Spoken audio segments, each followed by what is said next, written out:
Online business owners are feeling so burnt out from social media and all the content creation. There are so many amazing people out there, so talented, and they are just feeling the pinch. And if your content process feels like this treadmill that's going so fast that you just can't get it to stop or jump off, then firstly, know that you're not alone, and welcome to the world of social media burnout. But I want to change this. Unfortunately, there are so many amazing people out there, coaches, course creators, amazing experts, and service-based businesses that are doing so much to try and keep up with this social media game, that more and more people are just feeling exhausted, they're frustrated, they're tired, and they are on the road to burnout.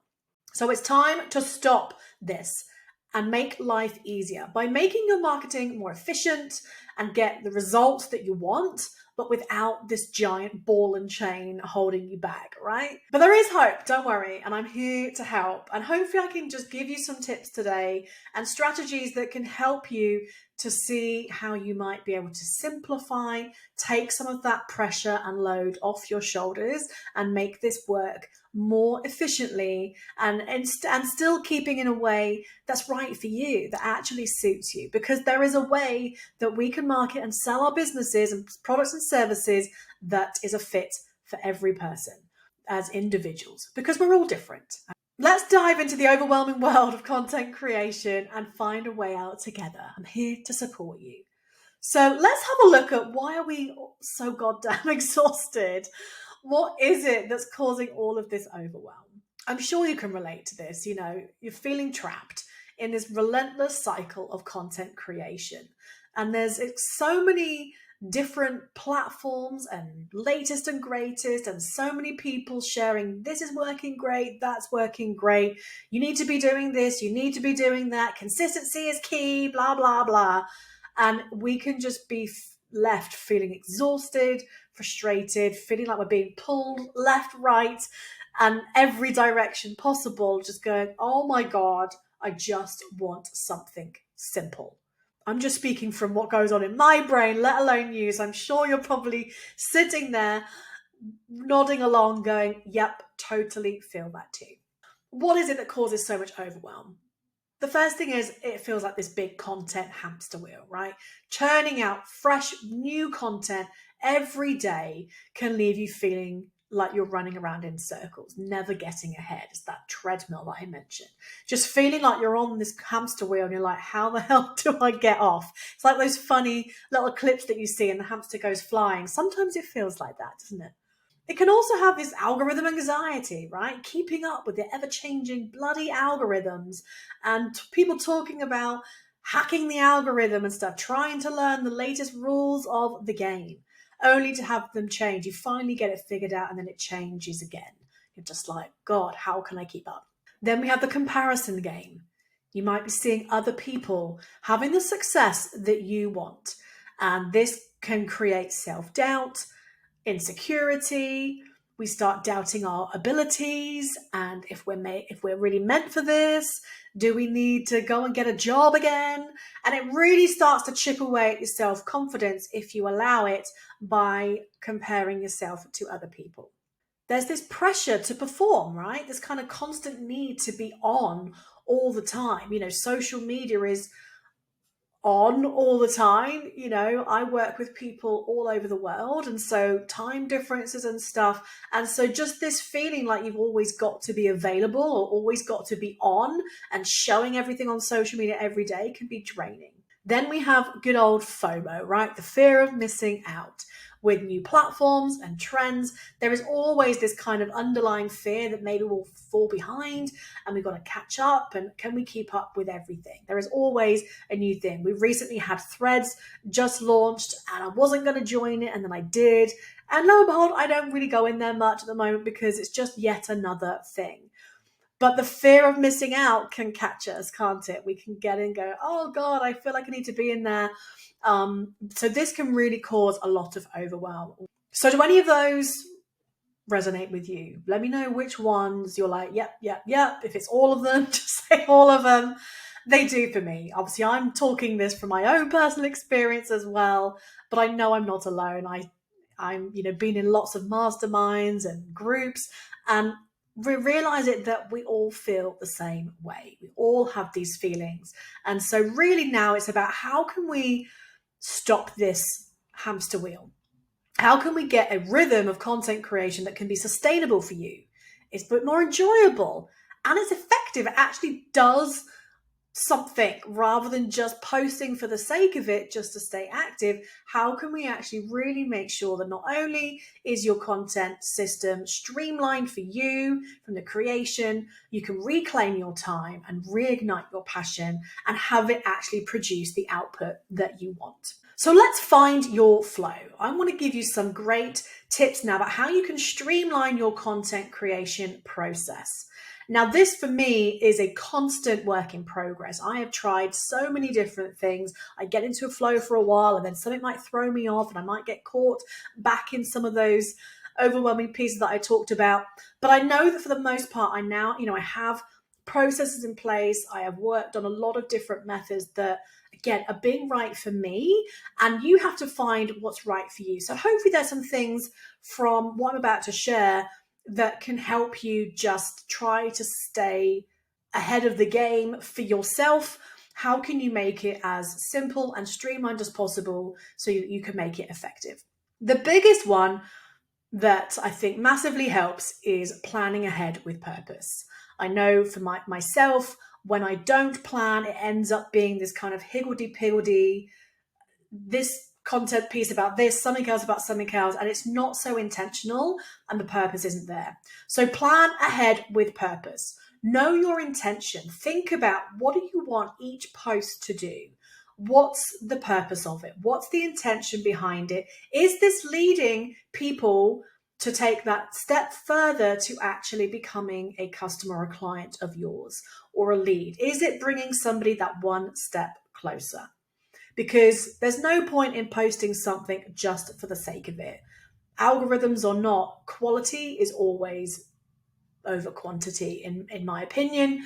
But really it's thinking about what's the intention of every single piece of content that you're doing, whether it's social media or maybe you have more of you're doing more stuff that's kind of offline in a way, maybe it's blogging or SEO or whatever your thing might be.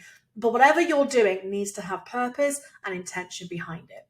Also, planning in a way that you can make it a clear process for you so you know that you know exactly where to go and have like an idea repository, a content hub, something that you can plan, store, and create your content in a central place to not only get the ideas out of your head so you don't, lose those amazing ideas that come to you while you're in the shower or you're walking the dog or you're cooking dinner, whatever it might be, but also how can you really plan, organize, and collate all of your content, the ideas, everything in a place? Because that, again, is going to help you so much when it comes to creating and repurposing, which I'll talk a little bit more about in a moment. The next thing is batching. You probably hear people talking about batching, and really this helps so much because you get into a rhythm. So batch together tasks. So I have changed my content strategy slightly where I used to do a live Facebook live once a week. And that was really good just to kind of help get me back into a bit of a rhythm of creating high value content. But I wasn't able to batch like I wanted to. So I've now reverted back to pre-recording, which, has to then take time where I then might fluff a bit more. Live works for me in terms of creating, but not so much when it comes to the rest of the process. But the reason that I now do it in this way is so I can batch, whether it's recording, it's writing, it might be creating graphics in bulk, video editing, or podcast editing. Whatever task you're doing, the more you do of it to batch, several different things at once, you get into a rhythm. So writing, you'll find that once you start that writing process, whether it's outlining your content, if it's creating the captions, if it's blog posts, whatever it might be, when you get into that rhythm, you then become faster, you become more just engrossed in that task. So you actually get better, you get faster. And so you can actually then crank out more in one go. So I always try to batch write, whether it's emails or blog posts and things like that, because it's much more efficient. As I say, get all your graphics for several things done in one go. Spend longer doing that task, but do more of it so you can get a week, 2 weeks, maybe more of things done in advance. And then obviously you can schedule it as well. You can then schedule those things and it's off your plate if you batch it. Repurposing your content is massive. So I actually came up with a cool and simple framework for myself and for my clients. When I was creating a new program of mine, I came up with this new system as it sort of just fell out of me. And it's a 4-4-4-4 content system and framework. So it's really there to help you. You know, if you come up with different ideas of a topic, let's say, and you can basically take it through the system and you've got at least 16 different pieces of content that are different that you can repurpose and reuse from one idea. And so that's really helped me personally and also my clients to just not have to be constantly thinking of brand new ideas all the time. It makes the whole creation process so much simpler with this framework. And it's all about then reusing that. So as I talked about just now with creating that kind of content hub for yourself, if you can organize your content so when, again, you do create all this stuff, if you can have somewhere that you can store it, you can easily reuse it, reshare it, because people aren't going to either have seen it or remembered something that you posted 3-6 months ago. So reuse it, right? So it makes your life easier. You can even go a step further and you can automate some of that as well. But you want to make the most out of the content and the work that you've done once by repurposing it. I am going to be sharing this 4-4-4-4 framework actually on my upcoming masterclass. So make sure you check around this episode for information about that and register for that. I'm going to be sharing for the first time publicly. It's only normally for my program, but I'm going to be sharing this particular framework inside of this upcoming masterclass. So get yourself on that and I'll share more about that on there. But whatever you're doing, think about how can you reuse your content. Sometimes it can just be resharing it as it is. It can be tweaking it ever so slightly, or you can repurpose it in other ways. But repurposing is going to be massive. Don't try to be everywhere as well. Again, it's really easy to feel like we need to be on all the platforms, but you can actually, again, with repurposing, you can even kind of do that, but without having to be on and amazing at every single platform. So try to think about, okay, what are the main 1 to 2 platforms that you can easily hang out on and engage with people on a daily basis, and make those your main sources. Okay, you want to have a traffic source that brings in cold, fresh, new people, and you want to have someone that you can engage with people regularly. Okay, but you can also then use automation and repurpose your content to be on other platforms in an automated way without you having to actually know how to use every single one. So less is more. Don't feel like you have to be everywhere, but equally you can have a bit of a nice way to get multiple exposure for your content, but without you feeling like you've got to log into all these platforms every single day, right? So think about what's your main places that you do hang out on and you know that your audience are, that you can connect and move them again through that kind of buying journey for you. And then test, evaluate, and tweak. You've got to monitor how things are going, right? So regularly evaluate your content, not only from how the content's performing, but also your processes, your internal processes. How is it working for you? This is things that I'm doing all the time, hence why my own process, constant evolution, it's constantly evolving, it's constantly being in progress, because there's always something that I'm going, actually, either I'm reverting back to old habits that aren't working, or I'm getting caught up in things. But I want you to think about how can you have a check-in, whether that's monthly or once every 3 months. You kind of just do a bit of a check-in on yourself and your internal processes. If it's just you, or perhaps you have a VA or you have a social media manager, you've got a small team that's helping you, look at how things are working internally, because again, Are you overcomplicating it? Have you added way more stuff that actually is needed? How might you be able to simplify it, streamline things a bit more? So really monitor that side of things, and also look at obviously how the content is performing. Is all this effort that you're spending on Instagram actually giving you any leads or any sales?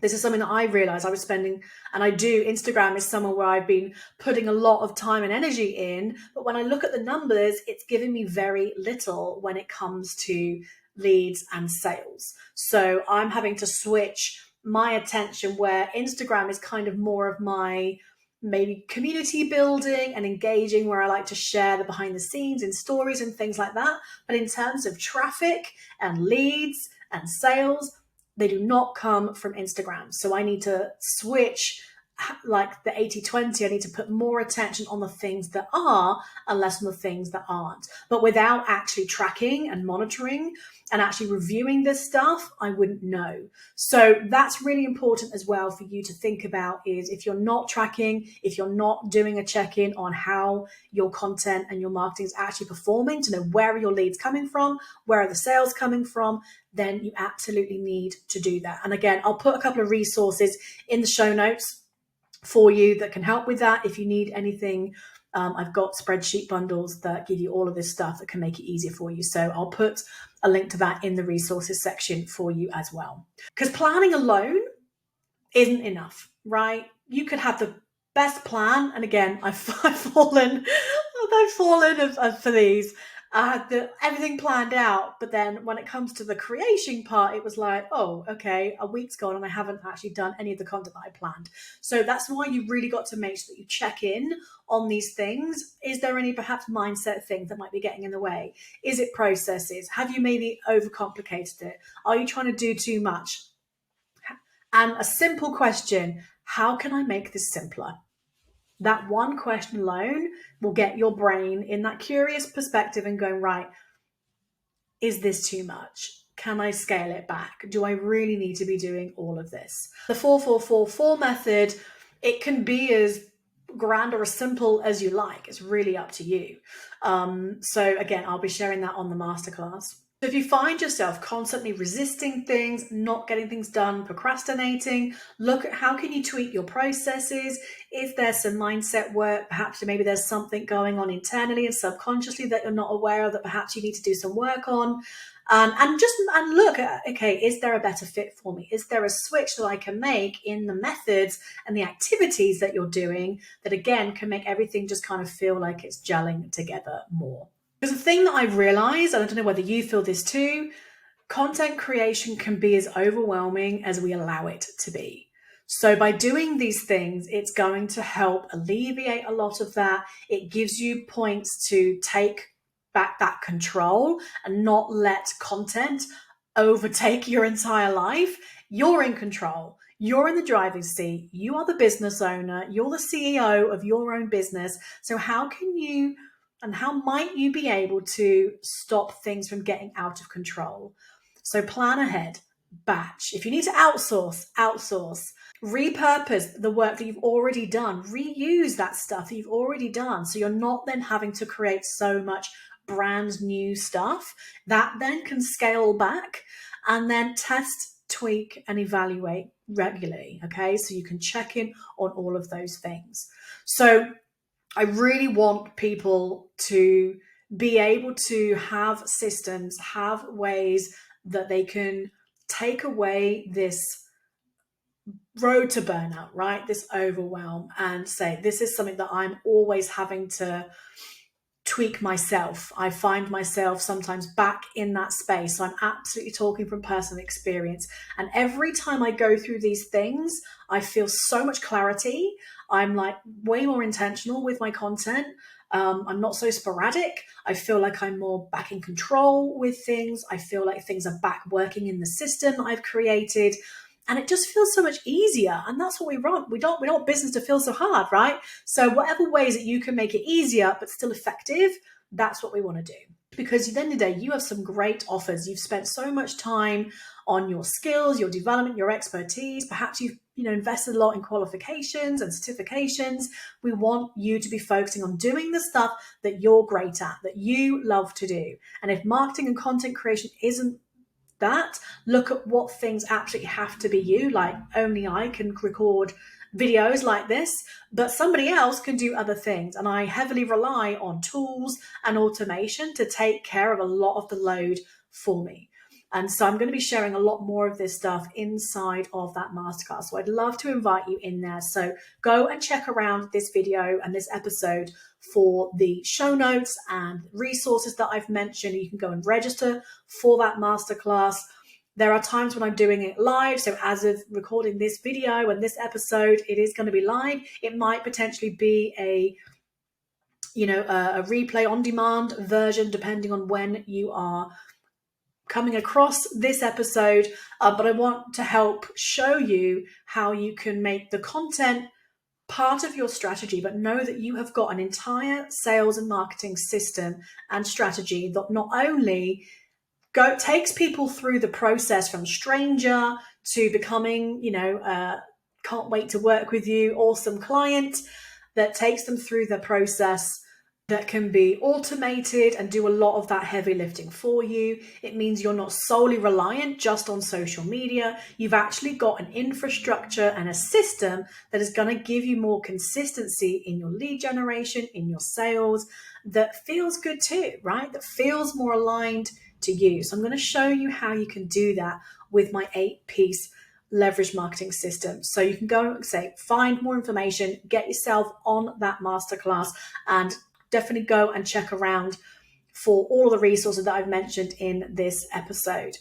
And be sure to subscribe. Make sure that you follow along, where I share more episodes every other week, and I equip you with the lessons that I have learned, the mistakes I've made, and strategies really to help you to be able to simplify your business, streamline it, and create more leverage so you can actually have the business work around the lifestyle that you want. It's the vehicle for you to live how you want to and doing the things that you love.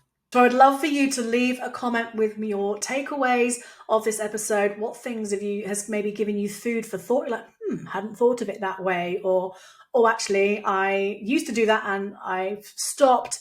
What ahas have you got from this episode?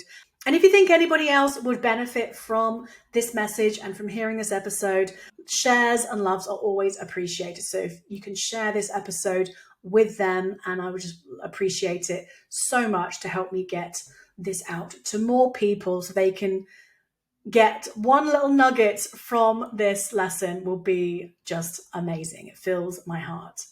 So let's say goodbye to chaos, right? Let's say goodbye to burnout. We're now getting back on the path to sustainability, alignment, enjoyment, and results. So plan ahead. Your future self is going to thank you for it. Batch wisely, think of it like meal prep, it's less chopping, and choose your platforms as well. You don't need to be a superhero everywhere, okay? And don't forget about the masterclass. It's going to be where all the cool kids are going to be hanging out, and I can't wait to share with you this system. So thanks so much for joining me. Don't forget to subscribe and follow along so you can get future episodes, and I look forward to seeing you next time.